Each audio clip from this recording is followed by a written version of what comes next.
অগ্রণী সংঘের দিকে যাওয়া যাক।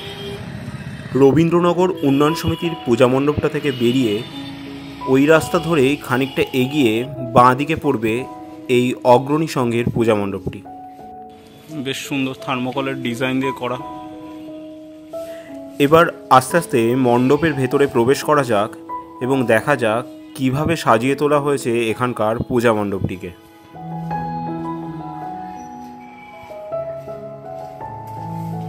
আমি যেহেতু দিনের বেলা গেছিলাম তাই স্বাভাবিকভাবেই মণ্ডপের আলোগুলো জ্বালানো ছিল না, তা না হলে মণ্ডপটিকে আরও সুন্দর দেখাতো। মণ্ডপটির চারধার জুড়ে বেশ সুন্দর সুন্দর থার্মোকলের নকশা ইত্যাদি করা রয়েছে। দেওয়াল জুড়ে রয়েছে পাটের নানা সূক্ষ্ম কাজ, আর এ পাশটায় একটা ছাজনা তলার মতো অংশ রয়েছে।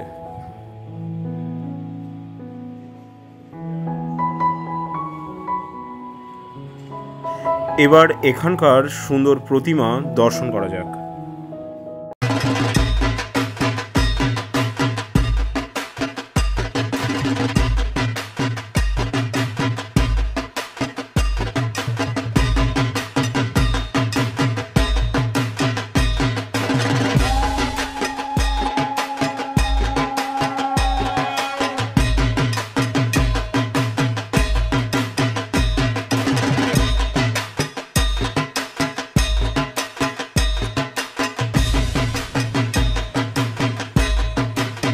এখানে দুটো ঠাকুর তো দেখা হলো, প্রায় সন্ধ্যা হয়ে এসছে। আর আজকে ওয়েদার একদম যাচ্ছে তাই অবস্থা। সকালের ওয়েদার দেখে আমি ভাবিনি যে এত পরিমাণে বৃষ্টি হবে আজকে। তো যাই হোক, এখন তাও ঠিক আছে ওয়েদার। এবার সামনে আর একটা ঠাকুর রয়েছে, সেটা তোমাদের দেখাই। এখন বাজছে 5টা, আর একটা ঠাকুর তোমাদের দেখাবো। তার থেকে বেশিক্ষণ এখানে আর থাকতে পারবো না, কারণ আমাকে ব্যাক করতে হবে। ওই একইভাবে অনেকটা রাত হয়ে যাবে। জিনিস বলে দিই, এই বার্নপুর স্টেশনের নামে যদি রবীন্দ্রনগর বলো তাহলে কিন্তু অনেক টোটোওয়ালারা না চিনতেও পারে। আমার ক্ষেত্রে এই সমস্যাটা হয়েছে। সেক্ষেত্রে তোমরা কোর্ট মোড় বা চিত্রা যেখানে রয়েছে ওই জায়গাটা এলেও তোমরা এই কিউট দুর্গা দেখতে পাবে। এই মোড় থেকে জাস্ট কিছুটা এগিয়েই বাঁ হাতে একদম রাস্তার গায়েই পড়ছে মণ্ডপটা। তো চলে এসেছি একদম মোড় থেকে বাঁ দিকে সোজা গেলেই এই প্যান্ডেলটা তোমরা দেখতে পাবে। চলো আস্তে আস্তে ভেতরের দিকে। বাইরে থেকেই খুব সুন্দর লাগছে দেখতে। বিভিন্ন ম্যাটেরিয়াল ইউজ হয়েছে প্যান্ডেলটায়, কাছে গেলে বুঝতে পারবো।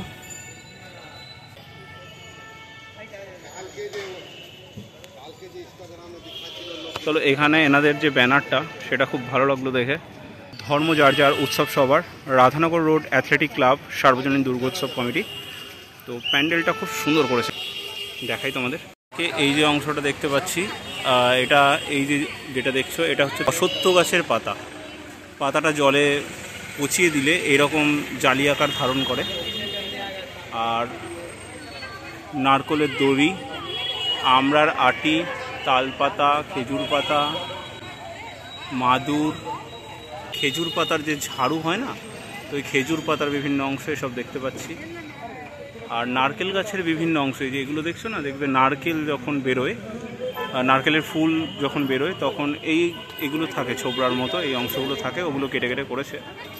আর এই জিনিসগুলো ঠিক বুঝতে পারছি না।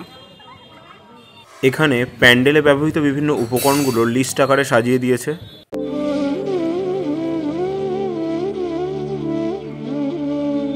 তবে এই মণ্ডপের এখনও উদ্বোধন হয়নি।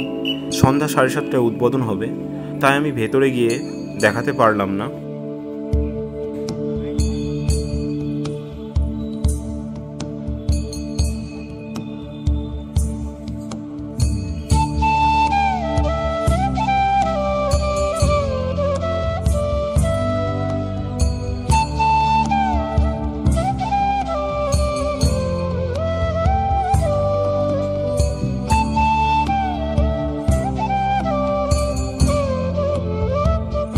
এবার প্রতিমাটা একটু সাইডের গেট দিয়ে তোমাদের দেখাই।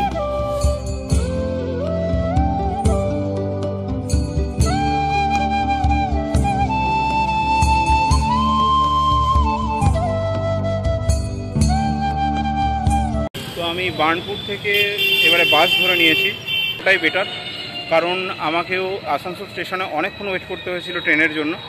তো এরপর বাস থেকে নেমে একটু আগেই নেমেছি আমি একটু হেঁটে যাব বলে।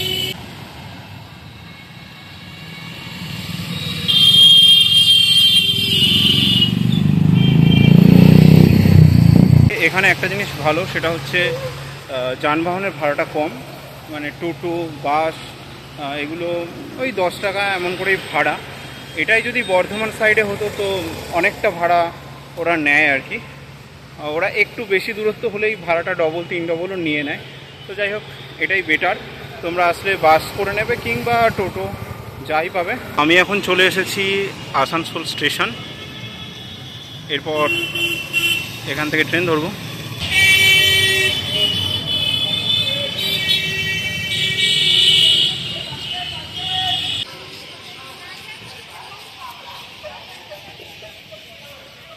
আমি বাড়ি ফিরতে ফিরতে ভিডিওটা এখানেই শেষ করছি। তোমাদের ঠাকুরগুলো কেমন লাগলো কমেন্টে জানিও। আর তোমাদের সাথে দেখা হচ্ছে কালকের পঞ্চমের সকালে আর এক নতুন পূজা মণ্ডপে।